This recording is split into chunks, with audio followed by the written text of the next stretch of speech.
Esports, and especially Counter-Strike, is sexist. Well, at least according to the BBC. I came across this article from the BBC's segment 100 Women 2016 titled "The Women Challenging Sexism in Esports." Very few women enter the world of professional gaming, and those who do often face harassment and a huge gender pay gap. Two of the top female gamers talked to the BBC about how they are fighting discrimination and encouraging other women to play. On Monday, the eSport Industry Awards take place in London to applaud the top players in the business, but not one female player has been nominated. The article then goes on to explain to us that esports is growing and that physical advantages in esport are non-existent, and yet most competitive games are played by men, even though men and women play video games to almost the same rate. But the article fails to inform us that men and women on average have rather different preferences in the type of games they play. For example, you will find way more women playing role-playing games and puzzle games than first-person shooters.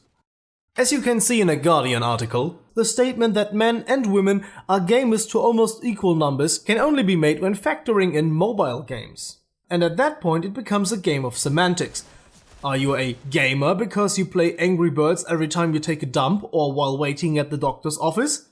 Would you call yourself a musician because you can play the guitar, or would you call yourself a footballer because you play with the guys after work every Wednesday? You see where I'm going with this. Not everyone who plays a game is a gamer. Look at the dismissive responses to the wildly profitable mobile game, Kim Kardashian Hollywood. Yeah, gamer.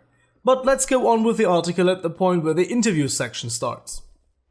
Steph Harvey is one of the most successful gamers in the world. She says that the number of women in esports is as low as 5%, and the main reason is the stereotype attached to gamers. It is still a boys' club, so as a woman you're automatically judged for being different, she says. It is fun how they push a victim narrative here, and right in the next paragraph they go on to mention online harassment and of course Gamergate, because why not? Well, I guess they want to make sure you instantly draw a connection between evil sexist Gamergate and this story. I hope you know what Gamergate is all about and what big media outlets wanted to make it all about once they got a hold of the story. I think that could be a topic for a future video. The article of course also mentions online rape threats and that she believes people hate her because she's a feminist and a woman. The article tries to tackle two separate issues: the harassment of female players and the alleged gender pay gap. This video will concern the latter issue, because online harassment of feminists has been discussed by many others. For more information on that, see countless videos about Gamergate by The Amazing Atheist, TLDR, Sargon of Akkad, Thunderfoot, Armored Skeptic and other big YouTubers, or probably a video by me in the future. But let me just say one thing about the harassment of feminists and female players. Everyone is getting shit online.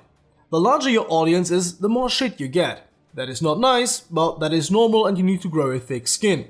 Men are being called fags, women are being called cunts, and everyone is getting death threats. Sounds stupid, but that's the way of the internet. And of course there are genuine sexists among the people who send you disgusting things. Yes, of course. You will always encounter a small number of assholes, but most of them will be trolls who know exactly that this gets a rise out of you. When you're playing competitive, the tone is rough. And especially when you're messing up, you get a lot of heat. Emotions are high and people are on edge there.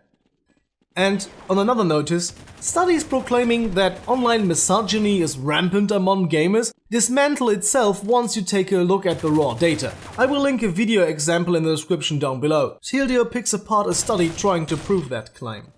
Go and ask Fnatic or any other big team out there about the shit they have to deal with. They will probably go ahead and ignore it. So let's go on to the alleged gender pay gap.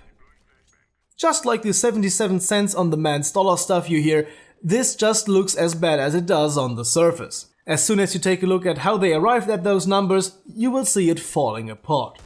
Just to address this particular myth, when you take a look at the average earnings of all men and all women, you arrive at 77 cents on the man's dollar. But these numbers are useless to make a statement about equality, because they do not factor in hours worked or even the professions the people work in. Once you do that, the pay gap shrinks drastically, and in certain groups, women earn more than men. But you don't see anyone crying about that, don't you? getting back to the article, what is the alleged gender pay gap in eSports? The earning of the top male player in eSports amounts to over $2,500,000, while the top female earnings are less than $200,000. Ultimately, there's less money to be made from female teams, leading to fewer sponsors and reduced coverage.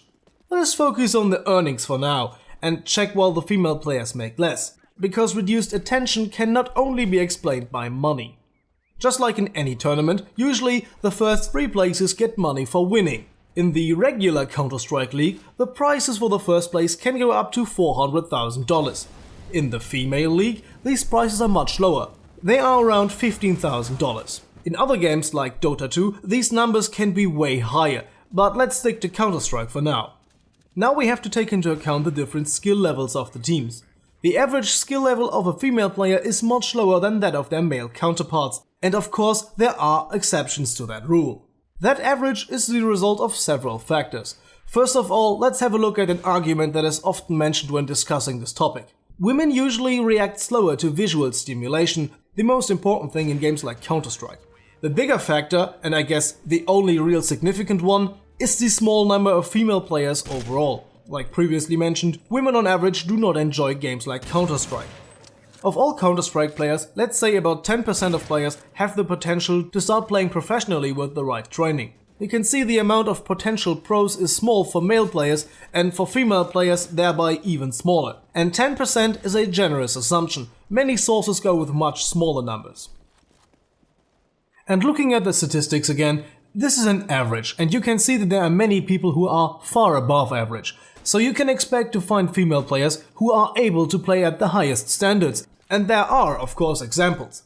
But those can usually be found in the regular league, not the female league. Now you might say, wait, so the regular league you are talking about is not the male league? No, it is not. There is no such thing as a male league. Contrary to what the BBC's article might suggest, the main league is open to anybody. It just happens to be that it is male dominated because there are just more male players. But you do have women playing in the main leagues. Like Mask, and I hope I'm pronouncing her name correctly. She was, until she recently retired to finish her studies, the best female player in North America and was one of the only women in a team full of men. But she was certainly able to kick ass, and looking at some of her matches, I'd like her to make a comeback. The female league, on the other hand, is much smaller than the regular league, and features fewer players and teams which operate on a lower skill level, so it is not surprising that it doesn't get as much attention. Nonetheless, they are extraordinary players, and I am fairly certain that they are infinite times better than I am. They are just not as good as their top teams in the main league. See this result chart? This is the only female team that participated in this tournament, and this result is typical for an all-female team fighting against all male teams. So in conclusion, eSports has equality of opportunity. Mixed gender or all-female teams can play in the main league if they are good enough. The female league is much smaller and operates on a lower skill level. I think that makes it very obvious why the female league has lower pay. Do I want the female league to make more money? Sure.